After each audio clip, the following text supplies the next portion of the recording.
Hey guys, what is up? Welcome back to the channel. So the topic of today's video is going to be on the rifle that you see sitting in front of me here today, and that's going to be my 18-inch SPR build. Now, a couple of things that I want to go over as far as I guess quote-unquote review process. I don't really review stuff much, just kind of an overview and what I like.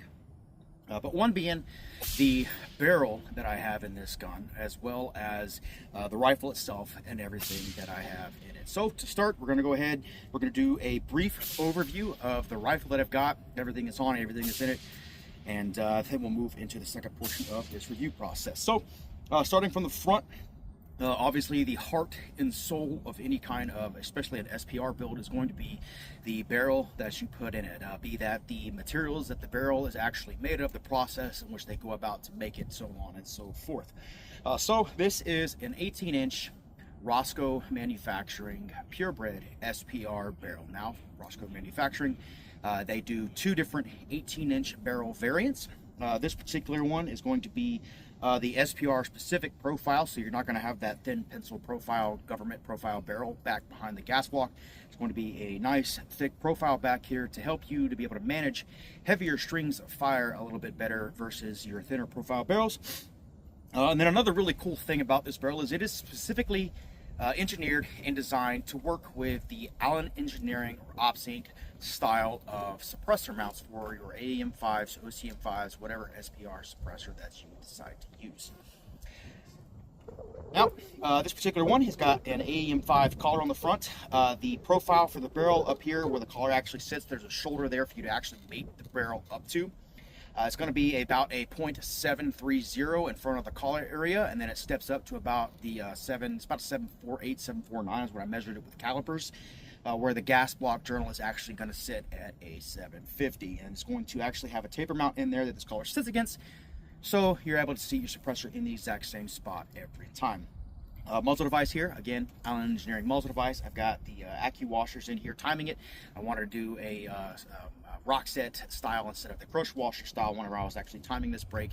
Just get a little bit more secure of a fit versus what you would get with the crush washer. But again, 18-inch rifle length gas system, Rosco manufacturing barrel. Now the gas system that I have in here, it is a BCM block and tube. So I got a BCM gas block, BCM rifle length gas tube in here. You know, I like to run BCM for pretty much all of my gas systems. The gas blocks are relatively cheap for what they are, and they are extremely well-made blocks. They're going to come with the set screws for them with the knurling in the bottom to actually bite into the barrel really good. Moving on back, the handguard that I have on here. So this is a nice armament URX 3.1. It's a 13.5-inch variant, so it's going to put the end of that rail right at the edge of the gas block, so the gas block just barely sticks out right there versus in comparison to the rail. Really wanted to go with the look of this. I like the way that the URX 3 rail looks, and of course it's the same nice armament quality that you are used to. Now these particular rails, the installation method is a little bit different. The barrel, the rail itself is actually technically the barrel nut, and the way that these interface is going to be just an aluminum jam nut that is going to ratchet into it at about 50 foot-pounds and hold everything nice and secure in place. These rails are extremely stout. They have worked really well for me on this particular build. This gun is not new. The rebarrel is new. I did used to have a 16-inch in it, but I wanted to change it to an 18-inch before I brought it to you guys and kind of gave you the review process overall for it. Moving on back, the upper receiver that I've got in this, so this is going to be, I believe it's a Gen 1 Noveske, but it is a Noveske upper receiver. It's going to be a thermal fit upper, and again, you're sticking with that good Noveske quality. Generally, I'm going to use BCM receivers, but the Noveskes are as good, every bit as good as the BCMs as well. Bolt carrier group and charging handle. So bolt carrier groups is also going to be really important to get a good high quality bolt carrier group. I have checked headspace for this bolt carrier group for this particular barrel, and it does pass. It is a Sons of Liberty Gunworks Scalper bolt carrier group. Now this particular carrier is going to be a little bit different versus some of the other Sons of Liberties that I have. It's going to have the knurled ox set screws in the gas block. And then, of course, it's got all of the accoutrements that I would normally put into a bolt carrier group anyways, be that the Springco 5-coil extractor spring as well as the enhanced ejector springs to be in there as well. Now, I started to switch to Sons of Liberty for all of my bolt carrier groups because they have a lifetime warranty on wear and tear. If you break the bolt, you send it in, they will replace it for you. I've confirmed this also with a Sons of Liberty barrel that I burnt out. They did replace the barrel for me free of charge as well. They're pretty cool that way. Not a lot of companies, not any of the companies that I can think of that will actually do that. Centurion maybe, but I know Sons of Liberty Gunworks will do it. But yeah, again, Sons of Liberty Gunworks, bolt carrier group, and then I've got a VCM ambidextrous large latch charging handle on the back. Now, the lower receiver on this, so this is going to be a complete ADM lower receiver. So this lower receiver came complete from ADM, already built. So whatever buffer system or buffer tube and everything that they use in it, it's a carbine link buffer tube. The only difference from this that the original ADM came with is this has a Geisley SDE trigger in it. For precision purposes, I like to use the flat face triggers. I don't like these for like my general purpose carbines, like my 10.5, 11.5, so on and so forth. I'll use an SSAE or a super dynamic Tricon for those. But for the precision purpose, I like these. Main reason being, whenever I am actually running a precision rifle, I'll get my finger all the way to the base of this trigger down there, and I'll actually kind of ride in the bottom of the trigger guard whenever I'm taking real accurate, precise aim shots. That's just something that I like to do whenever I'm shooting real precise shots, trying to shoot really tight groups with my triggers. You might do it different, but that's how I do it. That is my reasoning for running that particular trigger.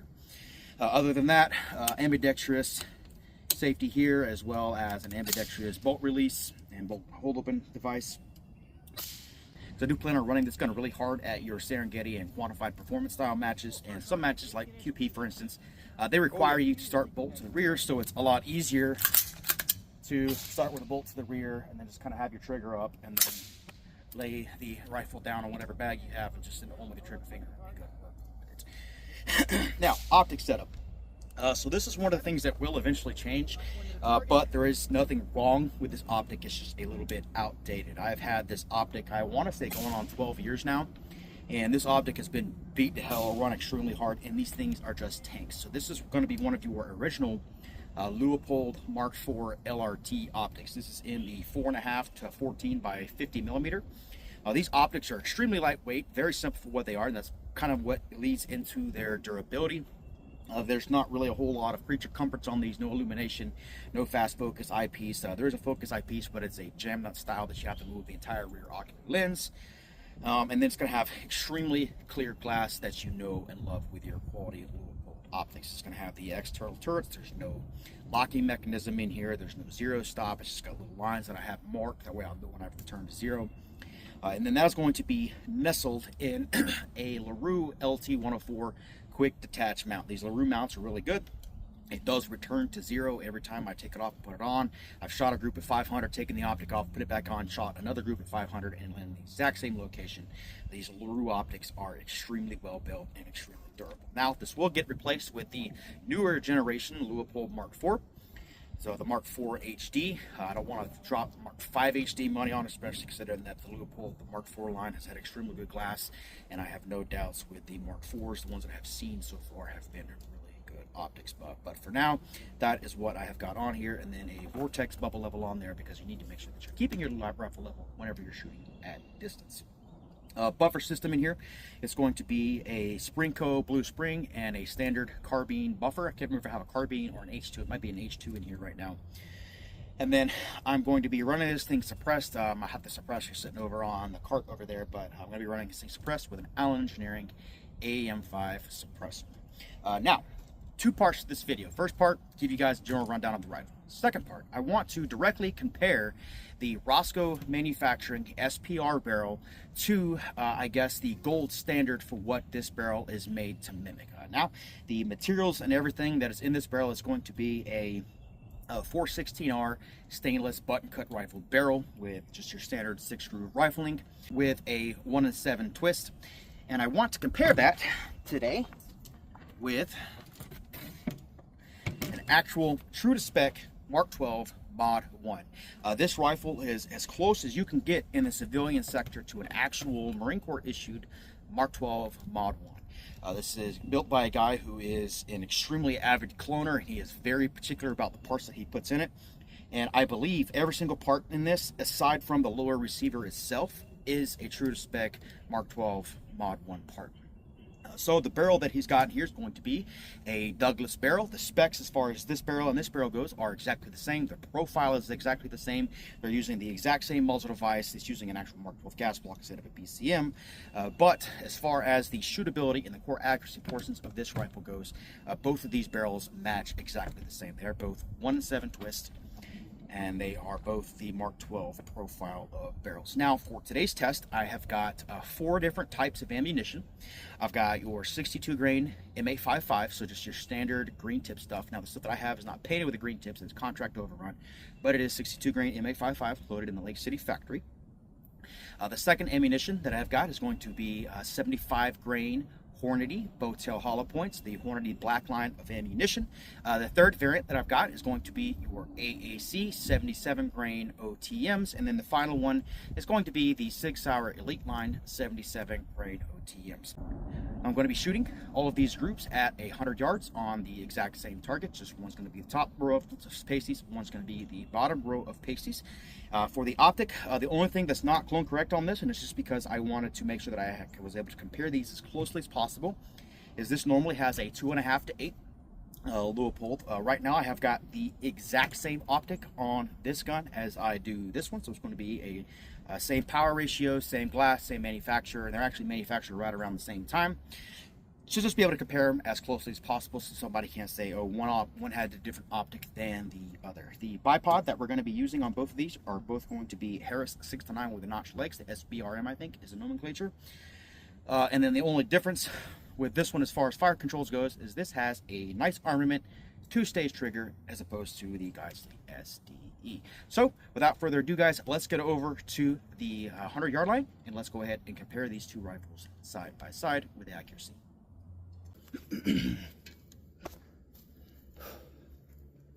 Alright guys, and it's worth noting that both of these guns are 0 for 50, not 100.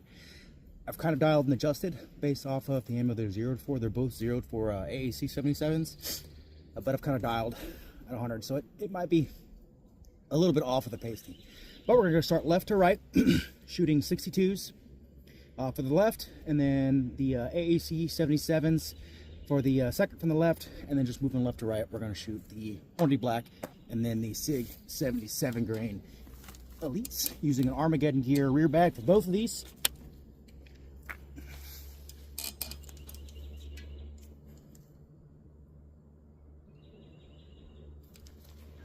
All right, 62s first.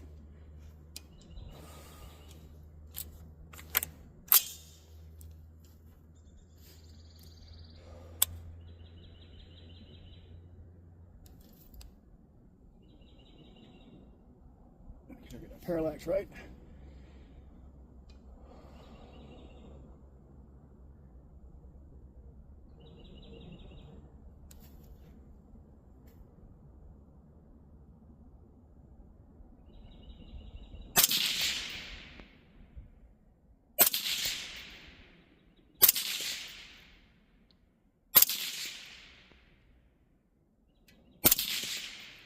All right, these next 5 are going to be 77 grain AACs.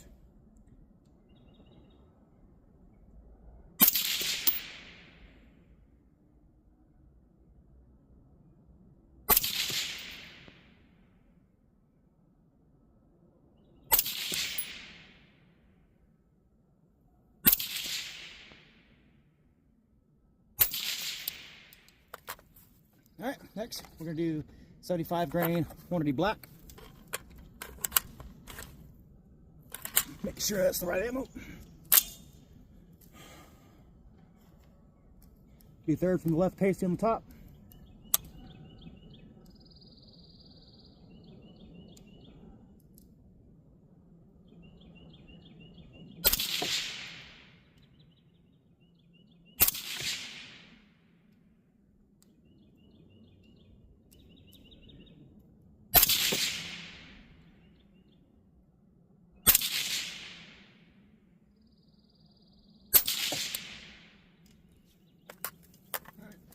Pretty good there. And then last, the Sig Marksman Elite 77, or not Elite, just Marksman. There's 2 different lines of this that I can remember. All right, I'm gonna shoot the right side pasty now. This stuff usually shoots good in most guns. Why I chose it.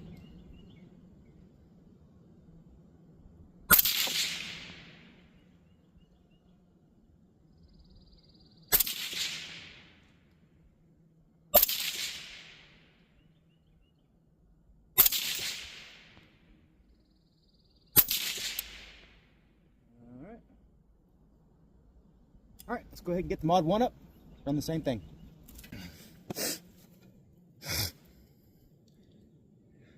All right, guys, and can we just take a moment to appreciate the absolute drip involved with this Mark 12 Mod 1? This thing is very well done. Very sick rifle. Not really much to these. It's just a simple, tried and true platform. These rifles have been putting people down at distance for a really long time. They're doing a really good job at it.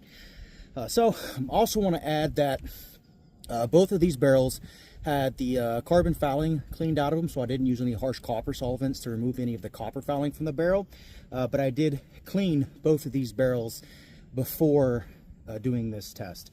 This rifle has somewhere between 1,000 and 1,500 rounds on it. All of it generally pretty light use, like just precision stuff, not really running the gun hard like you would a carbine. The Rosco has about 550 rounds on it at this point, so they're both pretty well worn in, I guess you could say. They've both reached copper equilibrium, but I did not remove any of that copper from the barrel, just the carbon fouling. So we're going to shoot the exact same sequence on the row of pasties below the ones that we just shot, so they'll both be on the exact same target. We're going to do the 62s, followed by the AAC-77s, followed by the Hornady Black 75s, and then to end it off with the 77 grain SIG Marksman. Again, we're using the same optic.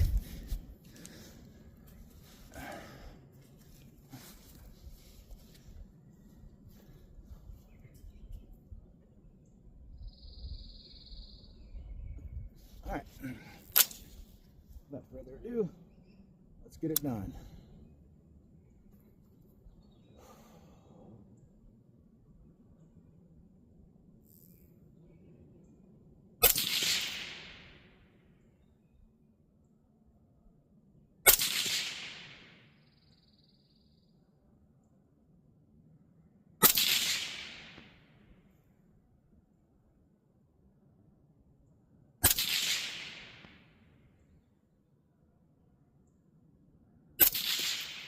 All right, well, the 77s, the AAC 77s next.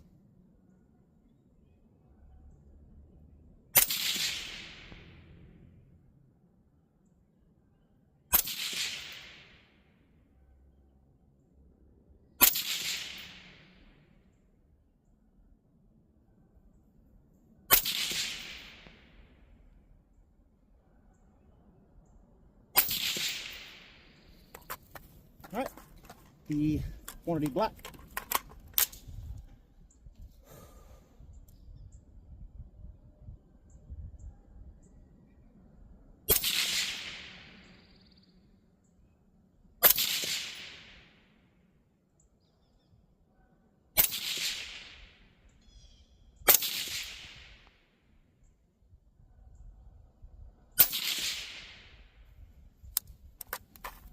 And then last, the 6-hour 77 grain OTMs.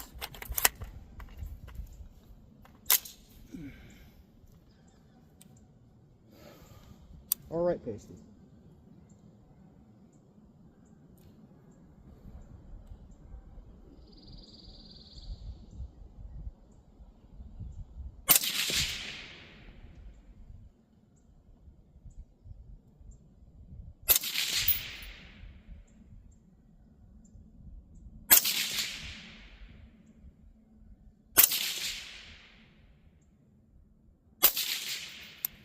All right, so that's all 4 groups from both rifles. Let's go ahead, go down, take a look at them.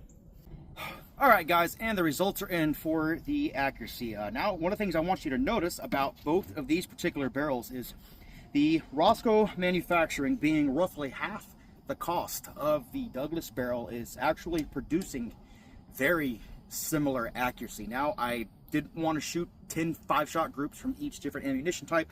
That's a lot of money in match ammunition, especially considering the fact that the SIG and as well as the Hornady Black is quite high right now, especially compared to the AEC stuff. But I think you'll be able to get kind of a general idea of the accuracy. If you were to shoot multiple 5-shot groups across both of these ammunition types, you would see that a lot of times that you're going to get an overlapping performance between these two in a lot of ways, and that is something that's going to be able to be seen across the board with the accuracy as far as the comparison of the different group sizes go whenever you compare each ammunition type. So here is the target. Again, the Rosco Manufacturing was the barrel that was on top, and then the Douglas was the barrel that was on bottom. So we'll go ahead and we'll start with the Rosco Manufacturing first. This is the 62 grain M855 group, and this ammunition shoots surprisingly good out of the Rosco Manufacturing barrel as well as the Criterion barrels I've got. But I've got a 1.22 MOA group, 5-shot group for the 62 grain M855 here. Moving on to the 77 grain stuff. So this is the stuff that I primarily run as a 77 grain AAC because it's about 50 cents a round. We're looking at a 1.4 MOA group for the 77 grain AAC. So again, keep in mind that this stuff is 50 cents a round, pretty good price, and the consistency of the powder loads for this is also good. Both of these guns are getting single-digit SDs out of this ammunition when chronographed with 10-shot chronographs. Moving on to the 75 grain Hornady Black. Now this gun did like this ammunition the least. I got a 1.58 MOA group out of this. Again, we're still hovering around that 1.5 MOA group, which is excellent for your precision gas gun stuff. And then moving on to the SIG, this is the best group that it produced out of this gun today. Is going to be a 1.18 MOA group for that stuff there. Again, guys, keep in mind that the Rosco barrels can be had pretty often, these 18-inch purebreds, for under $200. So that's very good accuracy that you're getting out of those. The Douglases, I want to say they cost anywhere from $400 to $500, and you're getting overlapping results in a lot of ways with the different types of ammunition.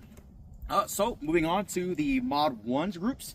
So starting here with the 62 grain, again, we got a really good group out of the ball ammunition with this. It's going to be a common theme with the 62s with a lot of stuff that I've shot for some reason recently. But we got a 1.26 MOA group out of that stuff there. Now moving over to the AAC, it did do a little bit better with the AAC over the Rosco barrel. We got a 1.14 MOA group there with that.